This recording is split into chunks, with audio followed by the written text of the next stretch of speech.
இயேசு கிறிஸ்து மரணத்தில் அவர் மகிழ்கிறவர் அல்ல. மரணத்தில் அவர் சந்தோஷப்படுறாரா? இல்லை. பரிசுத்தவான்களுடைய மரணத்திலே அவர் மகிழ்ச்சி அடைகிறார்னு ஒரு வசனம் இருக்கு பார்த்தீங்களா? அது அந்த கான்டெக்ட்ல கிடையவே கிடையாது. மரணம் என்பது தேவனுடைய பார்வையிலே அதை அவருக்கு பிரியமானதாக அவர் பார்க்கவே இல்லை.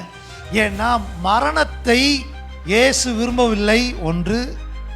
ரெண்டாவது, மரணம் மனிதனுக்காக ஏற்படுத்தப்பட்டது ஒன்றும் அல்ல.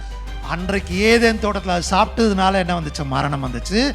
ஆனால் இப்போ நம்ம ஆண்டவருடைய சரீரத்தை புசிப்பதினாலும் அவருடைய ரத்தத்தை பானம் பண்ணுவதினாலும் நமக்கு என்ன உண்டாகிறது? ஜீவன் உண்டாகிறது. ஜீவனை கர்த்தர் நமக்கு கொடுக்கிறார். So God is not pleased in death. மரணத்தில் கர்த்தர் மகிழ்ச்சி அடைவது இல்லை.